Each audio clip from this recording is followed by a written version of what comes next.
आदत से मजबूर। कुणाल, अपने कपड़े उठा तो लिया कर, जमीन पर ही पड़े रहेंगे क्या ऐसे ही? अनीता कहती रहती है लेकिन कुणाल कुछ करता नहीं। गुस्से में अनीता जमीन से कपड़े उठाती है और देखती है कि कुणाल तो सोया हुआ है। हे भगवान, इस लड़के को कब बुद्धि आएगी? आने के साथ बस कपड़े निकाल कर फेंक दो और सो जाओ। कोई होश नहीं है, कभी भी बेड पर चादर नहीं रहती। क्या करो इस लड़के का मैं। अनीता जाकर कुणाल को हिलाती है और कहती है, अरे बेटा उठ जा, पहले कुछ खा ले। माँ अभी सोने दो ना मुझे। कुणाल टस से मस्त नहीं होता और अनीता अपने माथे पर हाथ धर उसके कमरे से चली जाती है। अनीता को ऐसा देखकर विनय कहता है, क्या हो गया जो इस तरह बैठी हो? वो आपका लाडला है ना, उसका बचपना ख़त्म ही नहीं हो रहा। कभी भी उसके बिस्तर पर चादर नहीं होती, हमेशा ज़मीन पर फेंकी रहती है। अब मेरी भी उम्र हो गई है, मुझसे भी काम नहीं होते। पूरे घर में इसके कपड़े फेंके रहते हैं, एक कपड़ा यहाँ से उठाओ, एक कपड़ा वहाँ से उठाओ। अरे थक गई हूँ मैं। इतनी चिंता क्यों कर रही हो? विनय की शादी करवा दो, अपने आप उसकी आदत सुधर जाएगी। बीवी के आते ही अच्छे अच्छे सुधार आ जाते हैं तो तुम्हारा बेटा भी सुधर जाएगा। हाँ, आप सही कह रहे हैं, उसकी शादी करवा देती हूँ, फिर उसकी पत्नी समझाए। अनीता ज़ोर शोर से विनय के लिए लड़की देखने लगती है। दिन बीतने लगते हैं और शिल्पा अनीता को पसंद आ जाती है। वो कुणाल और अनीता की शादी करवा देती है। शादी के बाद अनीता शिल्पा से कहती है, अब मेरे बेटे की जिम्मेदारी तुम्हारी है, आज से मेरा कुणाल तुम्हारा हुआ। मम्मी जी, मैं अपनी सारी जिम्मेदारियाँ अच्छे से निभाऊंगी। शादी के अगले दिन शिल्पा नहा धोकर रसोई में चली जाती है।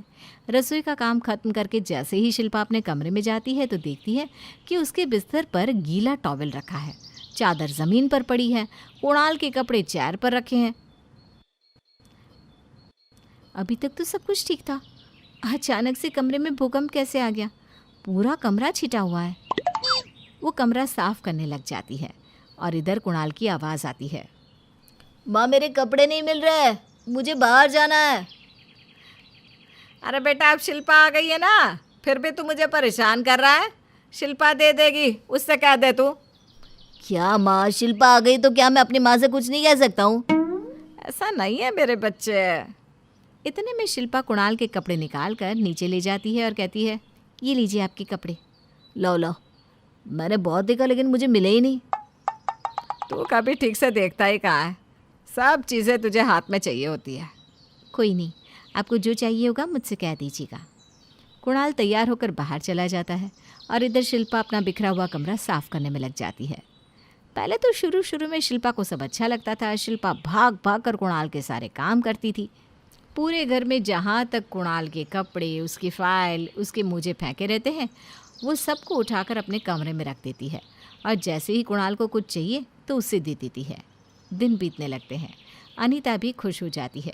अब मैं निश्चिंत हो गई हूँ, शिल्पा कुणाल को संभाल लेगी। दिन बीतने के साथ साथ शिल्पा भी कुणाल की हरकतों से उकताने लगती है। एक दिन शिल्पा को उठने में देरी हो जाती है और वो हड़बड़ाती हुई उठती है। इतनी देर तक मैं कैसे सोती रह गई? अब सीधा नहा ही लेती हूँ।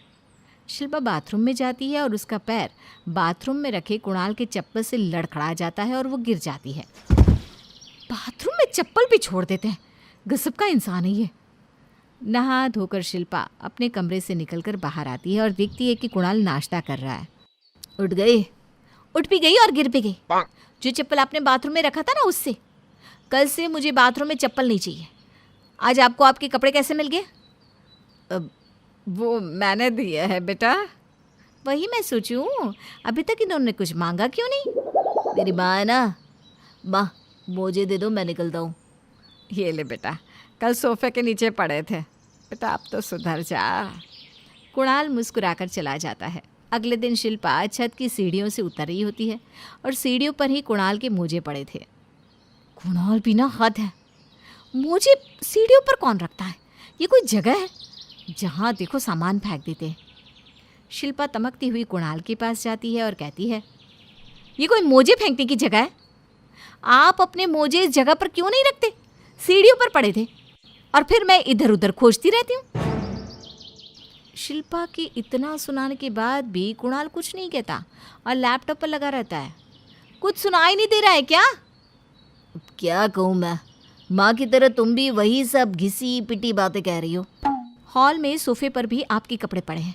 अब मैं परेशान हो गई हूँ इन सब से। शिल्पा की बातों का कुणाल पर ज़रा असर नहीं होता और वो अनीता के पास जाकर रोने लगती है। मम्मी जी, मैं आपके बेटे को नहीं संभाल सकती। कभी कोई भी सामान अपनी जगह पर नहीं रखते। इस तरह कुणाल नहीं सुधरेगा बेटा। मुझे कुछ करना होगा जिससे उसे अकल आ जाए। कल से तो उसके कपड़े, जूते, चप्पल, मोजे कुछ भी नहीं उठाएगी, ना ही अपने कमरे को साफ करेगी। और मैं भी उसका कोई काम नहीं करूँगी, तब जाकर उसे समझ में आएगा कि वो क्या गलती कर रहा है। मम्मी जी, आपका बेटा इतना सीधा नहीं है जो इतनी आसानी से सुधर जाएगा। मुझे नहीं लगता कि इन्हें कोई फ़र्क पड़ेगा इन सब से।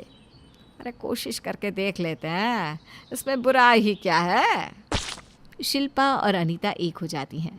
शाम को रोज़ की तरह कुणाल घर आता है और अपना बैग सोफे पर फेंक देता है। अपने कपड़े बदल कर बेड पर लेट जाता है। बहुत थक गया हूँ, आज घर का खाना खाने का मन ही नहीं कर रहा। पिज़्ज़ा ऑर्डर कर देता हूँ।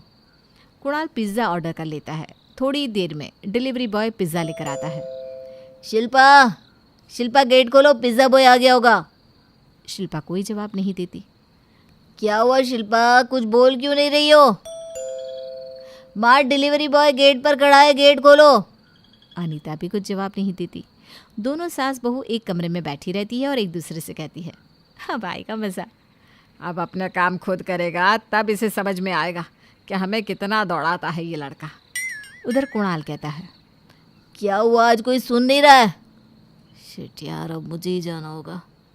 कुणाल पिज़्ज़ा लेकर अपने कमरे में चला जाता है और खाकर पिज़्ज़ा का बॉक्स अपने बेड पर ही रखकर वहीं सो जाता है। रात को जब शिल्पा अपने कमरे में सोने जाती है तो पिज़्ज़ा का डब्बा देखकर उसका दिमाग हिलने लगता है।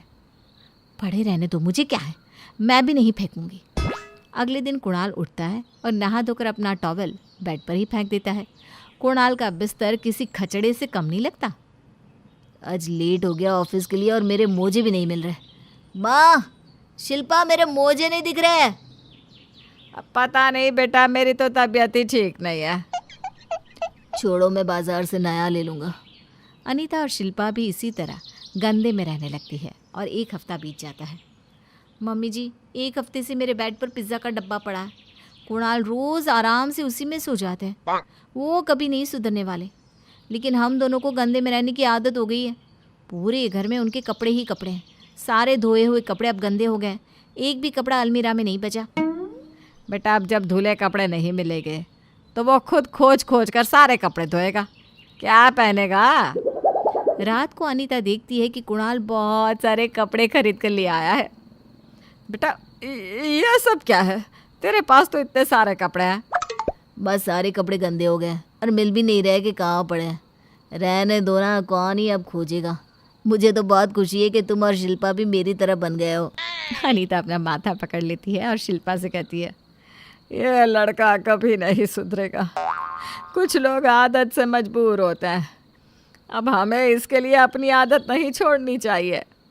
वही ना मम्मी जी, पूरा घर कचड़ी के ढेर से कम नहीं दिख रहा। शिल्पा और अनीता पूरा घर साफ करने में लग जाती हैं।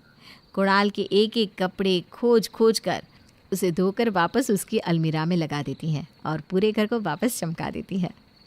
अब पूरी ज़िंदगी इसी तरह हम दोनों को इनके काम करने पड़ेंगे मम्मी जी। चैनल को सब्सक्राइब, लाइक और शेयर करना ना भूलें। Thank you.